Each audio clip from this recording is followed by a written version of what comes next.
Good afternoon. This is Daniel here with Cop Watch TV. Just want to welcome everyone into our live show where we're going to discuss and break down some of the most interesting stories in policing from the last couple weeks. Definitely want to welcome everybody in and really curious to see where you all are watching from. Looks like we have Valerie from North Dakota.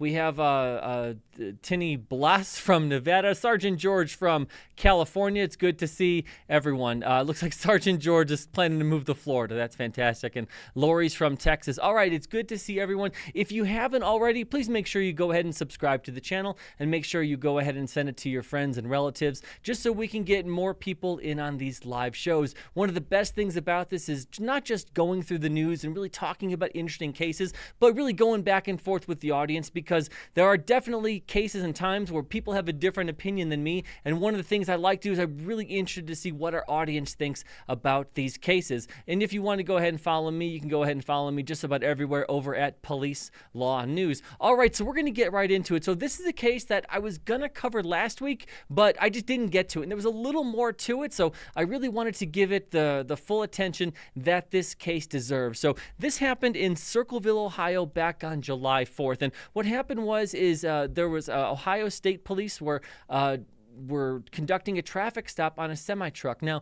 the traffic stop was for something minor. It was for a missing mud flap. And the driver of that semi-truck was a young man named Jadarius Rose. For some reason, Jadarius Rose, he didn't stop for police officers, and he just kept going. Well, in a lot of different states, in a lot of different, not only is there state law, but in a lot of different states, there's also police department policy, which basically tells police officers, hey, here's when you can engage in a vehicle pursuit. Here's when you can't engage in a vehicle pursuit. I can tell you that the state that I live in, where I've worked as a police officer for 18 years, something like an equipment violation, a missing mud flap, that isn't something that our police department, at least the police departments around me, most of them would not be able to get involved in a vehicle pursuit for that kind of a thing. I'm really curious to see, I know the answer for some of the people who live in California, but I'm really curious to see what some of the other state laws might be, if where you live would even allow police officers to get into a vehicle pursuit for this kind of a violation. Either way, this was a legal traffic stop. Mr. Rose decided that he was above the law and he didn't stop. Now, police officers chased him. I should note that this isn't like a busy intersection. It's not like in Cincinnati or Cleveland or any of those other big cities. This is in Circleville, Ohio, which I have no idea where it is, except you can tell by the body camera video that it's pretty much in the middle of nowhere, and that even getting involved in a high-speed pursuit, it's not like there were pedestrians or a whole lot of other traffic. So, really a situation like this, it probably wasn't unsafe to do. So this vehicle chase with Mr. Rose, it goes on for quite a while, just about 20 minutes. What I should say is a few minutes into it, Mr. Rose actually stops. So he stops the truck on the side of the road, he pulls over, so it looks like he's going to cooperate, but then before he even makes contact with police officers, he goes ahead and he drives away, and he keeps on going without stopping for police officers. Like I said, this goes on for about 20 minutes. During that time, he actually calls 911. He's on the phone with dispatch, and he's basically saying, hey, I'm driving this semi-truck, and the police officers are trying to stop me, but I don't want to stop because I don't want to be hurt or injured. Now, here's the thing, which I just find just so strange. If your goal is to not be hurt or injured by police, the best statistical chance that you have, especially on something like a traffic stop, is to just stop your truck, give the police officer all the documents that any normal person would have to give the officer, take your ticket, take your warning, and then go about your day. Statistically, nothing's 100%, okay? But statistically, that is the best chance that anyone has of getting not harmed by a police officer during an interaction. And when I say statistical best chance, probably there's like a 99.9% chance that if you're stopped for a missing mud flap and you're reasonable with the police officer and you hand them your driver's license, there's a 99.999% chance that, again, you're going to be fine, you're going to get your ticket, and you're going to just be fine going on your way. So finally, though, after about 20 minutes, Mr. Rhodes, he does stop, and he does get out of the vehicle. Now, I should say that when he gets out of the vehicle, he does cooperate a little bit. So, essentially what police officers wanted him to do was to walk back towards police officers, place his hands behind his back, get down to his knees, so they can go ahead and place him in handcuffs. So he did a couple of those things, but not all of those things. So he did exit the vehicle, he walked out towards police officers, but he got pretty much halfway halfway in between where the semi-truck was and where the police officers were, and the police officers wanted him to walk back probably another 20 or 30 feet or so they didn't have to approach him, so they could walk back to where the police officers were. But he stopped. Now, he did have his hands in the air, so he wasn't reaching for any kind of weapons or anything like that. He did have his hands in the air, but he wasn't doing exactly what police officers wanted. Again, now you're in a situation where police officers are giving you commands. Statistically speaking, the safest thing you can do is just comply and do what they're asking you to do. Resisting arrest, not doing what they're asking you to do, arguing at that point, you're only increasing the odds that something is going to go wrong. And that's exactly what happened. Because if something didn't go wrong, we wouldn't be talking about it, because there are tens of thousands of traffic stops every single day that happen when people do what the police officers ask and they act like decent humans, that, nothing happens, so we don't ever talk about it. Now, one of the issues with this is this wasn't just Ohio State Police. So in this not only happens in big cities, but it's really common in smaller rural areas of the country, that when there is a police incident, one area, one jurisdiction may not have that many officers. So it's really common to ask for assistance from other neighboring police departments. So again, like I said, this started with Ohio State Police or Ohio State Troopers, and then one of the officers that helped was a Circleville, Ohio police officer. So essentially a small town police officer. Small town police from Circleville were also on scene. So as the state police officers were giving commands, a Circleville police officer, which to me this is just crazy crossfire, because you have to imagine this. So the police are on one side, Mr. Rose is in the middle, and then pretty much on the other side of Mr. Rose there's the canine officer from Circleville, which to me, and again, I never went to SWAT school. I'm not a tactical guy. I did patrol for about 15 years, DWI unit in internal affairs, compliance, but I never worked tactical. But even me, someone who hasn't gone through SWAT school, I know that this doesn't make a whole lot of sense. What you don't do is you don't have police officers, the person that they're interacting with, kind of in a line, and then someone behind. That's crossfire. That makes no sense. And tactically, it doesn't make any sense as well, because if you want there to be a force array, essentially multiple different force options that police officers can use, you want that to basically have central command. You want one individual, one supervisor being in control of all that. Well, if you have someone who's standing 50 feet away, they're not going to be able to hear especially if you don't have the same radio system. There isn't any way to hear what's going on, to give commands in a reasonable manner. So what ended up happening was, as they were giving him commands, the state police officers were giving Mr. Rose commands just like they should. And you could tell that they were just it seemed like they were just kind of waited out. They hadn't shot a 40 millimeter at him. They hadn't hit him with a beanbag. They hadn't used any force. They were just giving verbal commands. Well, the canine officer on the other side was also giving commands. Again, that's a problem in and of itself. You want one individual giving commands, especially in a situation like this where the person, it's not like he's armed with a gun and he's waving it around and everyone's just yelling and screaming because, you're in the moment with a deadly threat. I mean, this is a situation that was, semi-controlled. And the canine officer on the other side, he starts giving canine warnings. He starts saying things to the effect of, if you don't comply, I'm going to release the dog. And then eventually he says, if you don't comply, I'm going to release the dog. This is your final warning. Now, again, let's look at this from the position of Mr. Rose, which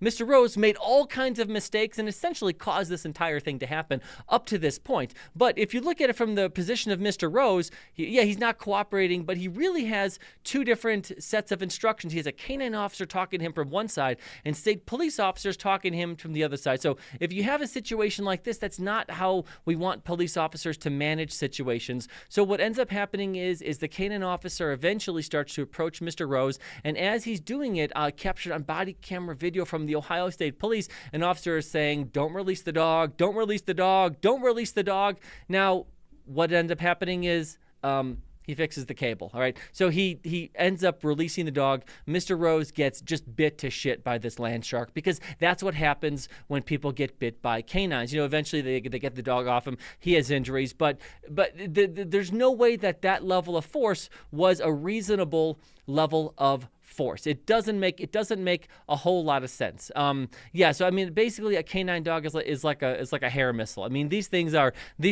just incredible tools for police officers to use. But this wasn't the correct situation. Usually, it's a Belgian Malinois or a German Shepherd is what police officers have. Typically, it's a Belgian Malinois. At least the last 15 years or so that I've been in, that's typically what I see for canines. Now, a lot of people are saying, watching this, and again, hindsight is 2020, especially if you don't have any police experience. People are saying, well, why did the canine officer release the dog? I mean, here we see on body camera video, you have the state police saying, don't release the dog, and then he goes and releases it. Like, what the hell is wrong with this guy? Well, if you watch the body camera footage, I just want to point out that yes, we're able to hear that because we're watching it on our phones, on our computers, on our TVs, from the comfort, safety of our own home, most of the time with no other distractions around. And we have the benefit of listening to the body camera footage, listening to "Don't release the dog," hearing those words, those orders. We have the benefit of hearing it. Basically, the person who's saying it, the camera is about 2 feet away on that person's body. The canine officer, there's no way that he hears that. There's no way that he hears that and then purposely ignores it. He's 50 feet away. He's 40 feet away, so he doesn't hear it. And we know that because captured on his body camera video is after it's done, he says he's confused. The canine officer is confused that the other police officers on scene are irritated and upset with him. He says something to the effect of like, he wasn't complying, right? Well, why is everybody mad at me? So this was just a tactical mistake. This is why you have police officers, when there's a force array, pretty much all stand together or at least be in radio communication if you're going to be on different sides of something. And one of the most important things when it comes to situations like this is that there is no independent action. You have one supervisor, a lieutenant, a sergeant, a commander, whoever the highest ranking person is on scene. And unless there is an immediate deadly threat, which there obviously wasn't here at this point with Mr. Rose, unless there is an immediate deadly threat, you do not take independent action without the on-scene supervisor giving an order or an authorization of a use of force. So it seems like the Ohio State Police knew this. So again, why they were okay with the canine officer being on the other side doesn't make a whole lot of sense. It just seems like what they should have done. Now, I'm gonna 2020 hindsight because it's reasonable when something goes wrong. It's reasonable to talk about some of the police tactics and policy that led to that and say, hey, how can police officers do it better to avoid stuff like this in the future? So it just seems like, before you start using force or anything, that police officers with Ohio State would do whatever they could. And again, maybe they did this. Maybe they had someone on the phone with the supervisor trying to get the canine officer to the other side. But again, he was in the line of crossfire, and he definitely couldn't hear what the supervisors for state police were saying. That's how stuff like this happens. I should say that Mr. Rose was charged with felony eluding police, which he absolutely should be. So just because one police officer screwed up and engaged in a use of force with a canine, which was not objectively reasonable, and that's my opinion, that use of force was not objectively reasonable. Again, even the other on-scene police officers did not think it was objectively reasonable before or after. And again, that's clear on the body camera footage. So the use of force was not objectively reasonable. But again, what Mr. Rose did, yeah, of course he should be charged with felony eluding. Absolutely, there's no question. Now, I know what people are going to say because I put a couple of these videos up on Instagram and on TikTok, and what people say is they're saying, oh, so because he had a missing mud flap that he deserves to get bit by a canine. No, I never said that. I would never say that. In fact, I'm specifically saying that use of force was not appropriate. It was not reasonable. However, yes, he should be charged. He absolutely should be charged with fleeing a law enforcement officer because, again, had Mr. Rose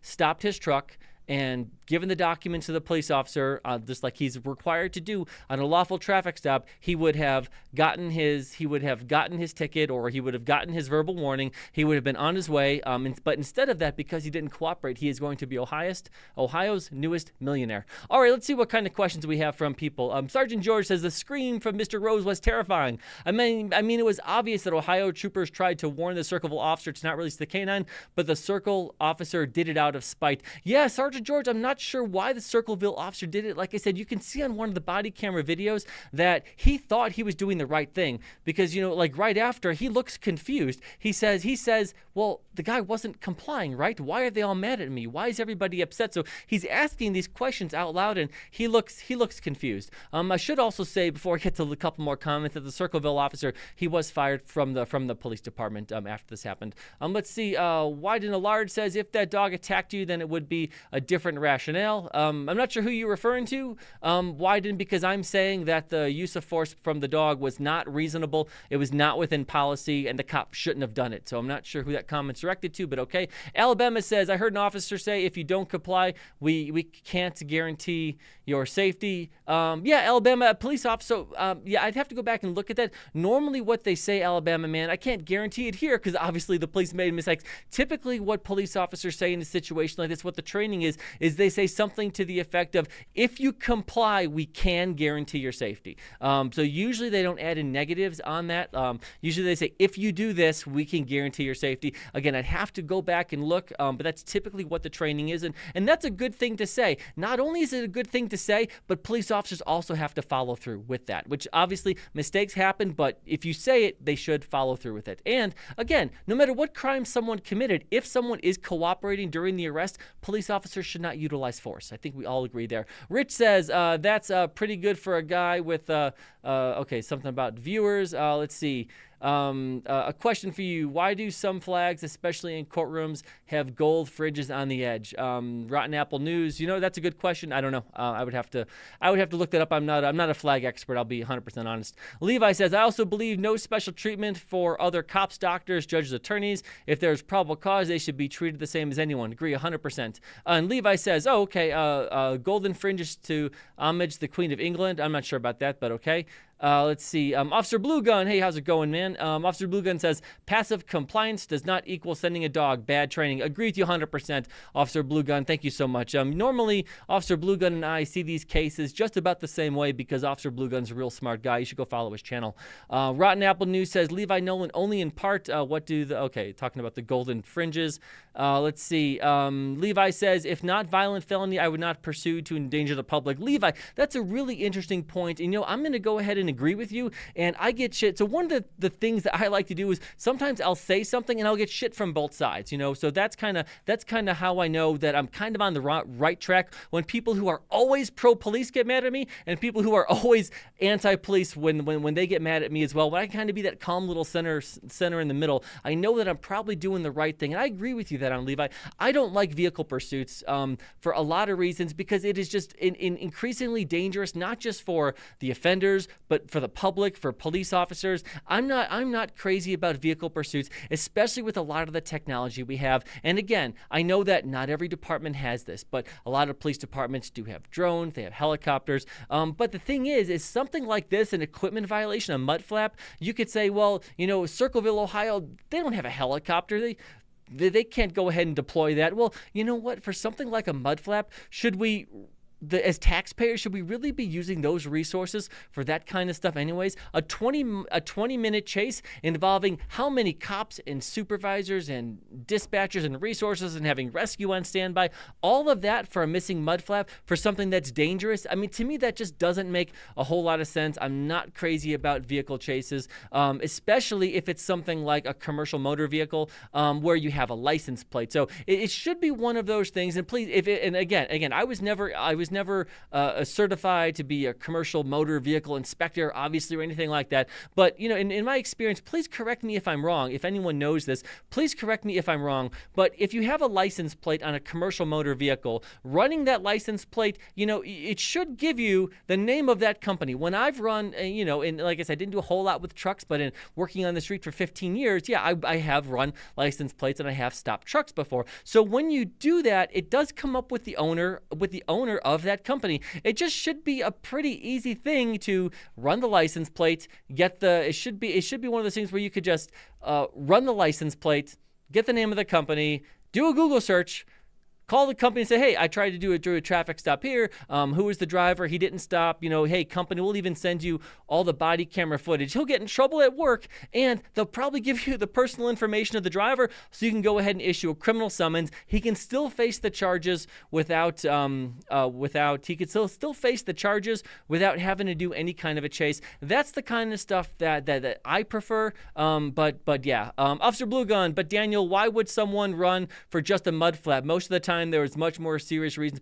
Great. Yeah, no, 100%. Because Officer Blue Gun, exactly. Because a reasonable person isn't going to run for just a mud flap. Now, this person wasn't a reasonable person, so Mr. Rose wasn't. Again, so also Officer Blue Gun, I would ask, well, what kind of person doesn't stop for a mud flap? And again, he didn't know why police were trying to stop him. I mean, he didn't know the reason. But what kind of person I've had dozens, hundreds of people flee from me, and not one of them ever called the police while they were running and saying, hey, this cop is trying to pull me over, but I don't really want to stop. Because again, that gives police officers your phone number, which they could probably trace and find out who you are. So obviously something wasn't right with this guy, because he made a lot of strange situations. All right, a couple more comments here. Let's see. That mud flap was on camera, and a ticket should be sent, not a chase. Yeah, news now, Tammy. I agree with you. Yeah, I like that. I like that a whole lot. Levi says, meanwhile, President Clinton and countless. Okay. All right, let's see. Alabama man, how do you prove who's driving? Yeah, Alabama man, that would be correct. That could be difficult. However, if you go ahead and call the company and they say, yeah, that car is registered to Jadarius Rose. We're looking at our logs. He was there that day. And again, since it's just a misdemeanor ticket, I mean, it's one of those things where it's like, how many resources are you going to go ahead and do? But again, you go ahead and, as a police officer, what I would do is I would go ahead and I would call the company and I would have them send all the documentation for the criminal summons. I would have my body camera rolling while I'm on the phone with them, and they say, yeah, the person driving this car based on our logs was Jadarius Rose. I mean, you don't need a whole lot to establish who the driver was, especially if you get the documentation from the company and you have the company on the phone saying this. And again, it's a traffic ticket. Mr. Rose probably lives out of state. He's not going to come back anyway. So again, how many resources are you going to expend on this? Yeah. So that was that case. That was a situation where again, it was not a good use of force. I don't think the officer, there's no bad intent. It just seems like he didn't know. Again, because afterwards he's asking questions. He's confused about why the other cops on scene are mad at him. And that's what I want to say as well, is that a lot of people think, like, when they talk about like, oh, police are bad or police are racist and all this kind of stuff, and they use a case like this to say, this is the case. This is why police are bad. Well, I mean, really, it proves the exact opposite. Because here we are in a small town in Ohio, you have 15 cops on scene, and 14 of the 15 are saying, that's fucked up, you shouldn't have done that. So again, if we're going to say that if this is an example of police officers being bad, no, this is an example of one cop messing up, and immediately after, 14 to 15 cops saying, yeah, this guy screwed up again. And then the police officer the police department went ahead and fired the officer. So again, this basically shows that when a cop messes up, and I do think he messed up in this situation, like I've said a bunch of times,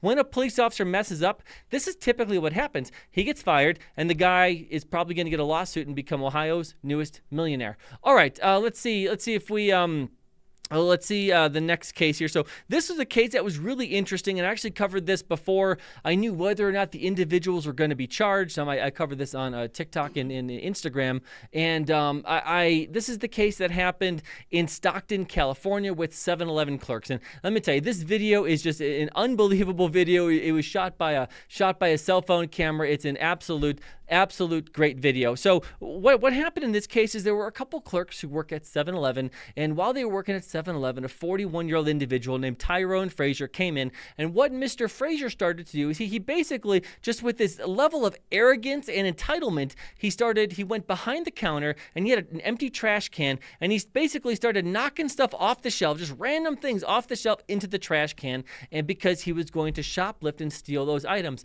So one of the ways that the clerks knew that Mr. Tyrone Frazier was going to steal those items and shoplift is because within the 24 hours before this, he went into the store 2 other times, shoplifted items, and both times he told the clerks that he had a gun and he threatened them with a gun. both times that they never saw a gun. He just said, "I have a gun. Leave me the fuck alone." So this time, the clerks were prepared. They weren't going to let that happen a third time. So as he's doing this, one of the clerks went behind Mr. Frazier and grabbed him from behind, dragged him down to the ground, and the other clerk took a broomstick and he starts beating him mostly in the legs with this broomstick. Now listen, they beat this motherfucker so long and so hard that the one clerk had to take breaks. I mean, the video is incredible. You can see the clerk is kind of tired, and you can see that he's tired because he has to take breaks as he's beating him. So, they do this for a while, then they let him go. Mr. Frazier doesn't have any serious injuries. And a lot of people see this as, that stores are just getting, shoplifting. People are threatening clerks, and this is kind of like one for the good guys. But there was a risk that they were going to be charged for this. And I made a video. You can go back and look that. I went and I did a video on this before. So what we knew is that, we knew who Mr. Frazier was. They said he was going to be charged with, they pretty much tied him to a bunch of other robberies, but also that the clerks themselves may be looking at criminal charges. So I did a video on it before I knew the outcome, and basically here's what I said. I said, I doubt that they're going to be charged, and even though it's California, here's why. Because the force does look excessive. If you just watch it, not in totality, but you just see the beating, you think, well, this seems excessive for shoplifting. But you have to think about it like this. So I said, if this was the individual who had come in before and had threatened to a robbery with a gun, that it would be reasonable that the clerks would think that maybe he is armed, maybe he does have a gun, and the idea is that you're going to use force so you get him totally subdued so he can't reach for a weapon. Like, that's a pretty reasonable defense that even if they were charged, like, that's a pretty good defense to have, again, because he's previously threatened you with a gun. So the idea that you're going to use force enough so you're not hitting him in the head, hitting him in the legs, that he doesn't have a chance to reach for a gun that he's already threatened you with, like, that seems like it could be in the bounds of being reasonable, and especially because he had committed multiple felonies there before. So we just found out yesterday that the clerks are not going to be charged, and they actually did tie Mr. Frazier not only to the 2 prior robberies in this store, but multiple robberies all around the Stockton, California area. So so that was really good news. Go ahead and try that in a small town. Let's see if we have any questions here. So Arome Vala says, tell us how you feel about the Police Benevolent Association, the Fraternal Order of Police Courtesy Cards used for the last 50 years, that we better know your character and honesty. Oh, that's a rough one. So I'm going to say something about the Police Benevolent Card. So the most accurate thing I can say about that is I don't know a whole lot about it. The reason is because no one in my state does that. So I've worked in the same state for 18 years, and we don't pass out those kind of cards. So we don't have those kind of cards. So that isn't the culture that we have in my state or in the police department that I was with. In general, I think it's a bad idea. So again, now I'm going to talk about stuff that doesn't happen in the area that I work, that I have no personal association with. But to me, it sounds like a bad idea.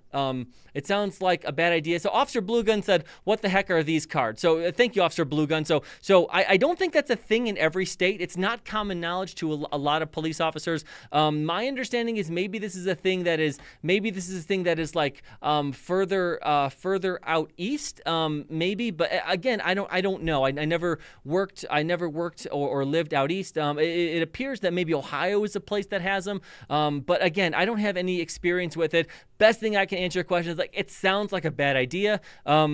It doesn't sound like a good idea. I don't really see the purpose of it. No one should be above the law just because you're a friend or family member of a police officer. That should have nothing to do with whether or not you're charged with a crime. So final answer is I don't like it. Don't think it makes sense.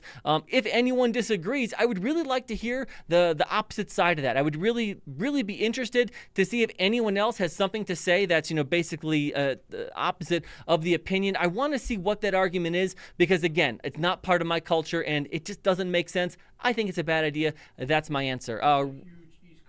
Yeah, so it seems like it's a huge thing on the East Coast, which again, I grew up in the Midwest, and the last 18 years I've lived in the Southwest, never lived on the East Coast. It seems like that's probably where it happens, though. Let's see. Rotten Apple News says, have you ever arrested any bad cops during your career? I have had to arrest police officers, yes. Let's see, any other comments here? Let's see, Rich Spillman says, the stick didn't break, so it couldn't have been excessive. Absolutely. Okay. All right, so we're going to go ahead and move on to the next case. The next case, this was an officer-involved shooting in San Francisco, and, I don't say this a whole lot, but this is probably one of the most justifiable officer-involved shootings that's ever been captured on video, certainly within the last year. Let me tell you what happened. So this happened in San Francisco. So San Francisco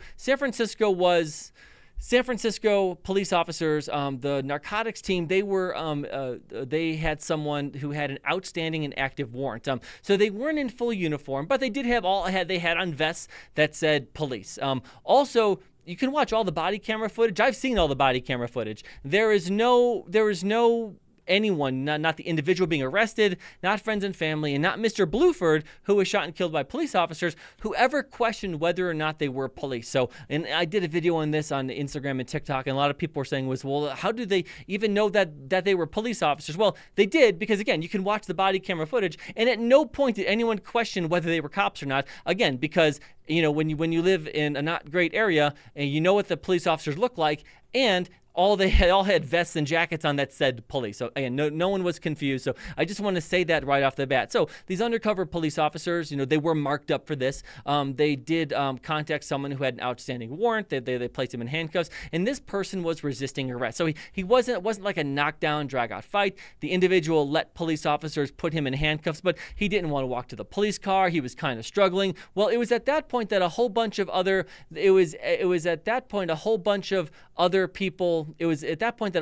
people started to gather around who really had nothing to do with the arrest. One of the individuals that came up was a 41-year-old man named Ryan Bluford. Now, Ryan Bluford had nothing to do with this arrest. He wasn't detained by police. Police weren't looking for him. So essentially, he could have just gone completely about his day, had no contact with police officers. Again, he wasn't the target of police.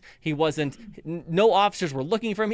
I can't say that he had nothing to do with this case. And Mr. Bluford decided to unnecessarily insert himself right into this police incident for absolutely no reason. So he basically gets in the faces of the police officers. He's screaming, he's yelling at them, he's swearing at them, and he is demanding that the police officers release this individual. He's saying, now I should add, based on zero evidence, that the individual doesn't have a warrant.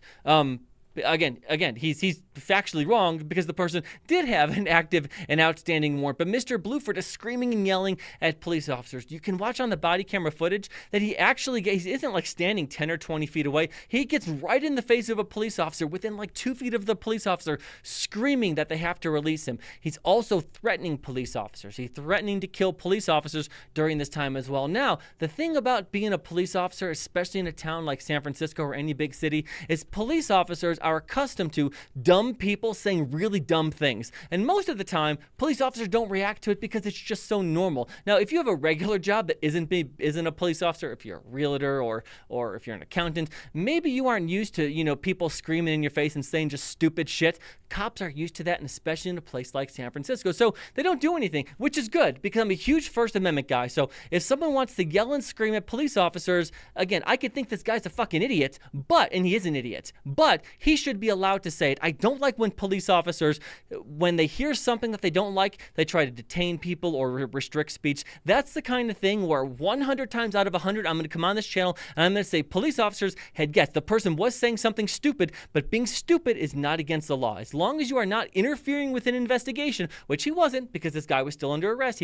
Ryan Bluford can say all the dumb things he wants, right? That police officers should not detain people or restrict any kind of freedom just for speech. And I'm very clear on that many times. So police officers didn't do anything to Mr. Bluford. Again, even though he's literally screaming 2 feet from their faces, they don't do anything to him. However, at one point, Mr. Bluford amps it up and he reaches in his pocket and he pulls out a gun. At that point, the police officers, they yell, "He has got a gun, he's got a gun." They kind of all back up, they take cover, they get marked unit officers in there, and they pretty much surround Mr. Bluford. Now, at this point, Mr. Bluford is the subject of detention by police officers because he's yelling and screaming that he's going to kill police officers. Then he pulls out a gun and he starts waving the gun around. To the credit of police officers, they don't shoot him right away. Okay, so had they just immediately, as soon as he pulled the gun out, had they fired their weapons and shot and killed him, it would probably be a justified officer-involved shooting. The reason is because he threatened to kill police officers. Now he's pulling out a gun and he's waving it around. So most people could say, yeah, I get why a police officer would be in fear for their safety. You know, that seems like it could be a deadly force situation, but police officers do not shoot him right away. In fact, they give him it's on body camera video. They give him literally dozens and dozens of warnings and commands to drop the gun. Well, Mr. Bluford, not only does he not drop the gun, and this is what I say is this is the most justified officer-involved shooting almost that I've ever seen, or at least in the last year or so, is with the gun in his hand, he raises it up and he points it like this towards a police officer. Once the gun is directly pointed at a police officer, and it's clear, it's all on video, once the gun is pointed at a police officer, it's only at that moment that police officers use very reasonable, deadly force. So Mr. Bluford, he was shot and killed by police officers. A couple things on that. And of course, it's always going to happen. I don't like to say negative things about the family of anyone killed by police because that has to be such a difficult thing to go through. So I don't like to criticize them, but I do think it's reasonable to question the things that they say. So what a couple of them said to local news over there in San Francisco is, "I wish that the police would have de-escalated more." Listen.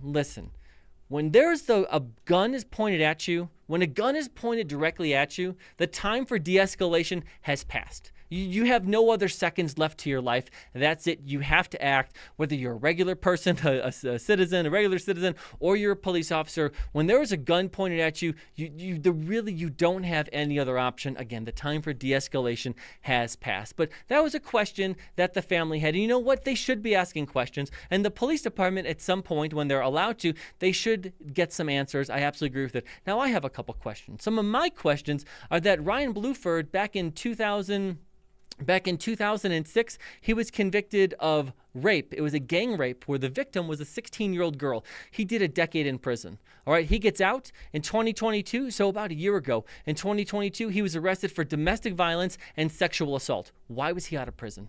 Why was he not in jail? So that's my question. Also, California has some pretty strict gun laws, and we've talked a lot about gun laws on this channel. California has some pretty strict gun laws. How did he get a gun? Why did Mr. Bluford even have a gun? So these are some of the questions that I have that I think are really what the family should be asking is, why is he out of jail? And why did he even have a gun? Why was he pointing a gun at police? Again, for a situation that he had nothing to do with. It just doesn't make a whole lot of sense. But yeah, that was the Bluford case. It's all on body camera video. Well, the one thing that San Francisco police does, and a lot of police departments do this, but one of the things that I've noticed about San Francisco police is that they do a really good job with transparency, which I think is really important. You know, whether you're on the left or the right, hopefully we can all agree that transparency from the police department is something that we all want. It's certainly something that I want. So here's what the police department does. They don't just do a video, like a pre-made video of, hey, this is what happened, this is the body camera footage. Now, I really do like when police departments do that. I think that's great. But San Francisco Police Department, they actually take it another step further. They do it all live. So they do it live, it's broadcast, and you can go ahead and watch it. They have someone talk about the call. They play all the body camera footage. So this briefing, this community briefing that they had live on YouTube for everyone to see, it was about 90 minutes. I watched the entire thing. They showed all the body camera footage. They slowed some of the stuff down, and they showed exactly what happened. Also, they showed some of the surveillance footage that they were able to get from different businesses in the area and stuff like that. They showed the surveillance footage. And then afterwards, now they do something kind of strange. And if you have a chance, I did a story about this on Instagram over at Police Law News. It's really interesting what they do. This part I'm not crazy about, but again, it does make for a great reel I made. It's what they do is they basically after the briefing's over, they let random people call in, and on this live community briefing that's broadcast to anybody. They let random people call in and basically, as the police chief is standing there, basically yell at the police chief. Now, when they did it, yeah, it's like a long-time listener, first-time caller, police chief. The police suck. It's absolutely crazy. This is Jack from Ohio. I'm calling for the first time. It's absolutely crazy. So a bunch of the people were like, saying, why did we're glad the police did this, but this is a situation where, and I think conversation is good between police leaders and citizens, but this is a situation where the police chief really can't say anything back. He just has to sit there and listen to it, no matter how good or how ridiculous the calls are. And one call where they said, we know that it was a very reasonable lady. She said, we know that the police really tried in this case. Thank you for showing all these videos. Thank you for showing the de-escalation. We see that the police officers didn't shoot until a gun was pointed at them. We want to thank the police. And the police chief said, thank you, caller. And then someone calls in, and not only does he say that, it says negative things about police officers, he says, fuck all the people who were saying that the police officers did a good job. And afterwards, the police chief just says, thank you, caller. So, I mean, it's actually really, really, really, really a strange thing that they do. Yeah, so it's I mean, it's so weird. It's almost like, if you're the 15th caller, we're going to give you tickets to see the Spice Girls or something. It's really strange.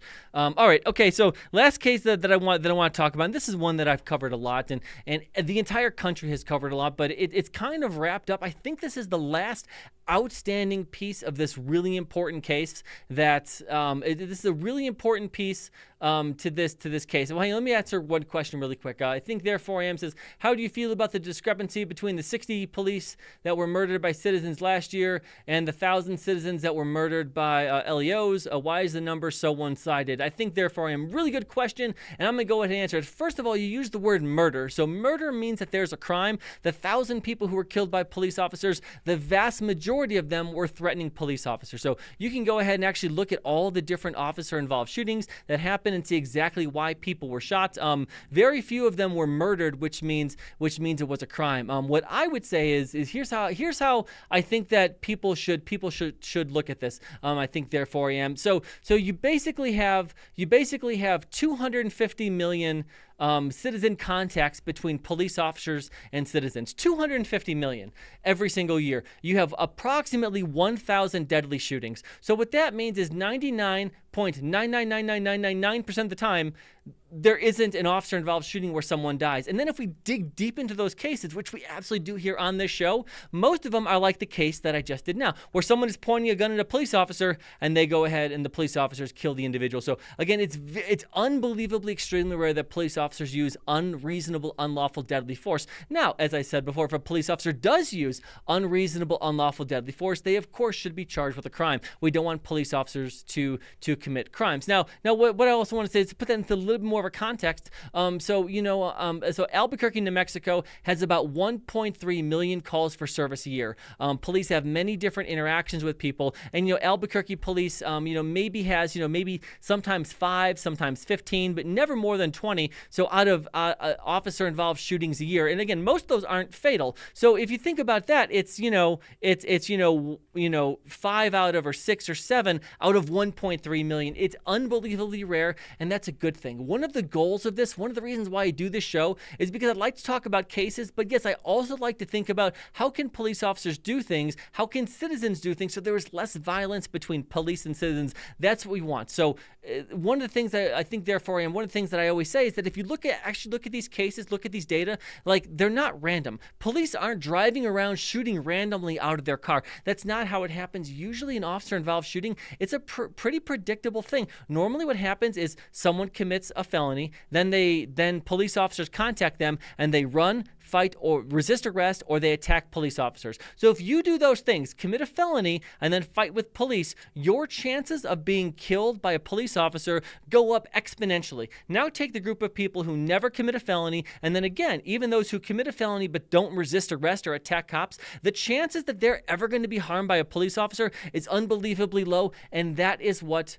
we want. That's what we want. We want less police shootings, but most of the time, an officer-involved shooting is 100% dictated by someone pointing a gun at them. Good question, though, I think, therefore I am.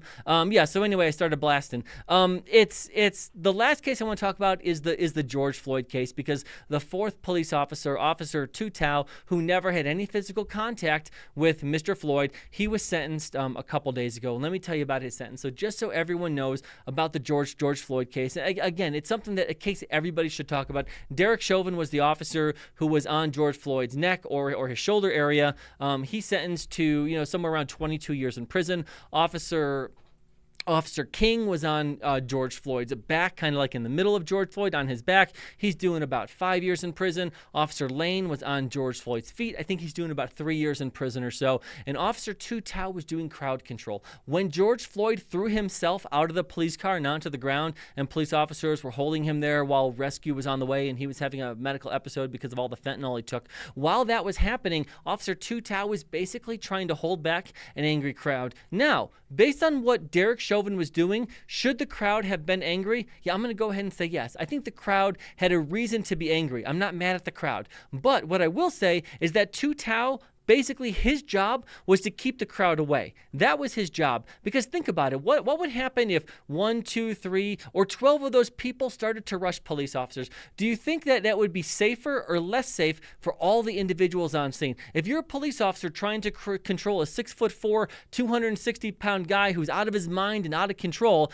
and now you have 8 people rushing you, do you think the chances that could land in an officer-involved shooting increase? Yeah, it does. So that's why police officers are trained that you have to keep, if police officers are doing a job and then you have to do crowd control, you have to keep those people away. Now, again, I get it. I understand why they were mad. They should have been mad. I'm not questioning that, because, again, what Derek Chauvin did was obviously not correct. He deserves to be in prison.